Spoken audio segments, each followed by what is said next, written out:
अगर बाहर का कोई साउंड आएगा तो सरस्वती पूजा को लेकर ना बहुत ज़्यादा गाने बज रहे हैं, तो साउंड को इग्नोर कीजिएगा। कुलाम्ब बल है, देखो ये वीवीआई ऑब्जेक्टिव है, पहले बता रहा हूँ।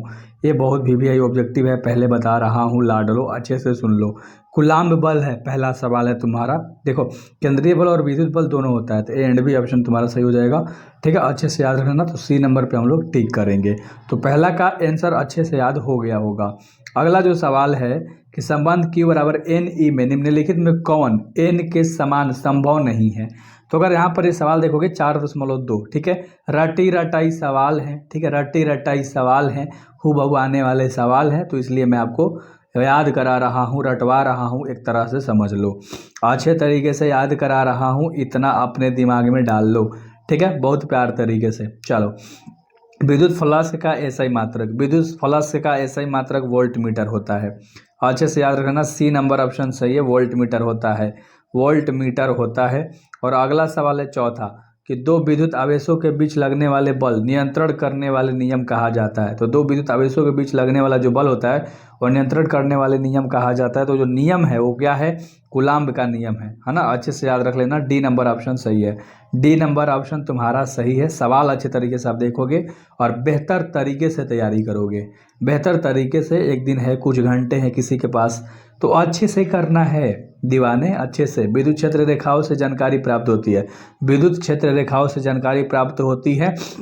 दिशा का, क्षेत्र शक्ति का, आवेश प्रकृति का, तो सभी हो जाएगा, ऑल ऑफ दीज हो जाएगा दीवाने। अच्छे से याद रखना, दीवाने किसके दीवाने हो तुम्हें नहीं पता भाई, किसी सब्जेक्ट को पकड़ लो, दीवाने बन जाओ। नॉट फॉर गर्ल, ठीक है, अच्छे से याद रख लेना भाई। और थोड़ा फोकस के साथ पढ़ाई करोगे बहुत अच्छी है ना। एग्जाम आ गया तो भाई बड़ा पछतावा होता होगा ना बहुत सारे बच्चों को। हाँ, कर प्रति इकाई आवेश पर लगने वाले बल को कहते हैं हम लोग, क्या कहते हैं उसे? विद्युत क्षेत्र कहते हैं, इलेक्ट्रिक फील्ड। सी नंबर का ऑप्शन सही है, ठीक है, सी नंबर का ऑप्शन सही है। और अगला सवाल करेंगे लाडलो, लाडलो दीवानो ध्यान से देख लेना। प्रेकत्व का मात्रक है, प्रेकत्व का हेनरी होता है भाई। The unit of inductance is Henry, है ना। सी नंबर ऑप्शन सही है, प्रेकत्व का मात्रक हेनरी होता है। और अगला जो 8 नंबर का सवाल है दीवाने, वो कह रहा है कि शैथिल्य प्रदर्शित करते हैं। शैथिल्य क्या प्रदर्शित करते हैं? तो लौ चुंबकीय पदार्थ, लौ फेरोमैग्नेटिक सब्सटेंस। सी नंबर का ऑप्शन सही है, सी नंबर का ऑप्शन सही है। और अगला जो 9 नंबर का सवाल है कि डायनेमो की क्रिया निम्नलिखित में किस सिद्धांत पर आधारित है। यहाँ पर पूछ the action of dynamo based on this principles. तो ध्यान से ये सवाल आपने देख लिया, तो ये विद्युत चुंबकीय प्रेरण के सिद्धांत पर, ठीक है, इलेक्ट्रोमैग्नेटिक इंडक्शन। तो अच्छे से याद रख लेना भाई, ठीक है। बी नंबर का ऑप्शन तुम्हारा सही है। और ये सवाल वीवीआई है, ये सवाल वीवीआई है। अगला 10 नंबर सवाल है कि चुंबकीय प्रेरण का एसआई मात्रक है। चुंबकीय प्रेरण का एसआई मात्रक वेबर होता है। ए नंबर का ऑप्शन सही है, ए नंबर का ऑप्शन सही है।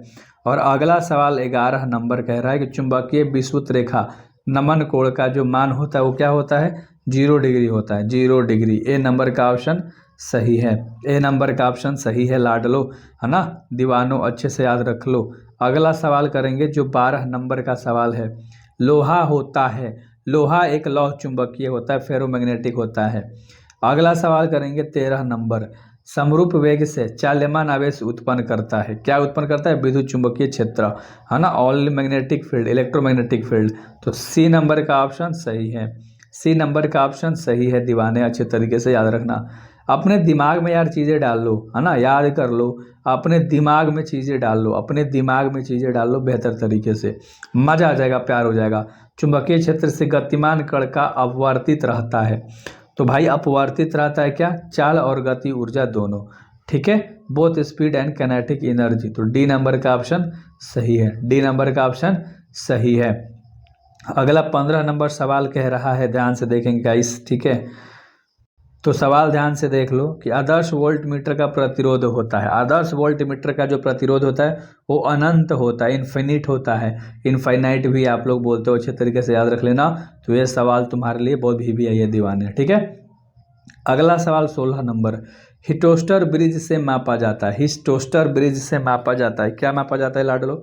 देखो उच्च प्रतिरोध और निम्न प्रतिरोध, यानी ऊंचा वाला नीचे वाला दोनों वाला प्रतिरोध, यानी ए एंड बी ऑप्शन कहोगे तो सी नंबर पे मारोगे। है ना, यानी कि हाई रेजिस्टेंस और लो रेजिस्टेंस दोनों मापा जाता है वेस्टर्न ब्रिज ले। अच्छे से याद रहेगा क्या, अच्छे से याद रहेगा क्या, बहुत बढ़िया। अगला सवाल करेंगे कि किसी चालक में विद्युत धारा के प्रवाह का कारण क्या है। सिंपल सा साधारण सा ये सवाल है, बहुत प्यारा सा सवाल है। विद्युतीय विभव में अंतर, ठीक है। The flow of electric current in conductor is due to different in electric potential. तो सी नंबर का ऑप्शन सही है, सी नंबर का ऑप्शन सही है। और अगला सवाल 18 नंबर करेंगे कि कर्कहॉफ का बिंदु नियम किस सिद्धांत पर आधारित है। कर्कहॉफ का बिंदु नियम किस सिद्धांत पर आधारित है। तो जो राइट आंसर हो जाएगा वो हो जाएगा आवेश संरक्षण, बी नंबर का ऑप्शन सही है। Conservation of charge, conservation of charge. Clear है क्या, क्लियर है क्या। अगला 19 नंबर सवाल है कि विद्युत परिपथ का वह गुण विद्युत ऊर्जा को ऊष्मा में बदल देता है, उसे कहा जाता है, उसे क्या कहा जाता है, प्रतिरोध कहा जाता है, रेजिस्टेंस कहा जाता है। डी नंबर का ऑप्शन सही है, डी नंबर का ऑप्शन सही है, ठीक है। अगला जो 20 नंबर का सवाल है वो क्या कह रहा है कि विद्युत परिपथ में विभवांतर मापा जाता है। लो ये सवाल देखो कितना वीवीआई है, देखो कितना वीवीआई है, अभी देखो वोल्ट में, है ना। Potential difference in electric circuit is measured in volt. Clear है, तो बी नंबर का ऑप्शन तुम्हारा बिल्कुल राइट है। अगला सवाल करेंगे दीवाने, अगला सवाल करेंगे दीवाने। अगला सवाल कह रहा है कि विद्युत परिपथ के किसी बिंदु पर सभी धाराओं का बीजगणितीय योग होता है, तो वो क्या होता है, शून्य होता है, शून्य। ये नंबर ऑप्शन सही है। वो क्या होता है, शून्य होता है लाडलो, शून्य होता है ना, शून्य होता है। अगला सवाल किलोवाट घंटा मात्रक होता है, आपने सवाल किया है ऊर्जा का, एनर्जी का। बी नंबर ऑप्शन सही है, बी नंबर ऑप्शन सही है। और अगला सवाल 23 नंबर सॉरी, किसी चालक का विशिष्ट प्रतिरोध बढ़ता है, किसी भी चालक का विशिष्ट प्रतिरोध बढ़ता है तापमान बढ़ने से, बाय इंक्रीजिंग टेम्परेचर। तो ए नंबर का ऑप्शन तुम्हारा सही है, सही है। और अगला सवाल 24 नंबर कह रहा किसी अर्धचालक का तापमान गुणांक का मान होता है, तो क्या होता है, ऋणात्मक होता है, ऋणात्मक होता है। अच्छे से याद रख लेना, अच्छे से याद रख लेना, ठीक है। चलो अगला सवाल करेंगे 25 नंबर। ट्रांजिस्टर के प्रवर्धन गुणांक की इकाई होती है, तो क्या होती है, देखो एमीटर भी होती है, वोल्ट होती है और ओम भी होती है। तो तीनों हो जाएगा, नहीं होगा भाई, तीनों नहीं होता है ना। देखो एक आप गलत कर पाओगे इस क्वेश्चन को, तो अच्छे से देख लेना, कोई नहीं होगा आंसर। अगला सवाल में संरक्षण रहता है, तो क्या रहता है लाडलो, देखो रेखीय संवेग भी रहता है, कुल आवेश भी होता है, कोणीय संवेग, यानी इनमें से सभी हो जाएगा। All of this the nuclear reaction what conserved, तो टोटल चार्ज, लीनियर मोमेंटम और एंगुलर मोमेंटम। अच्छे से समझना, सब हो जाएगा। अगला जो 27 नंबर का सवाल है कि निम्नलिखित में किस भौतिक राशि का पुनर्वितरण प्रकाश का व्यक्तीकरण होता है। तो इसका राइट आंसर क्या हो जाएगा लाडलो, 27 का आंसर बता दो फटाक से, बहुत बढ़िया, तीव्रता, ठीक है, इंटेंसिटी, ठीक है, बी नंबर ऑप्शन सही है।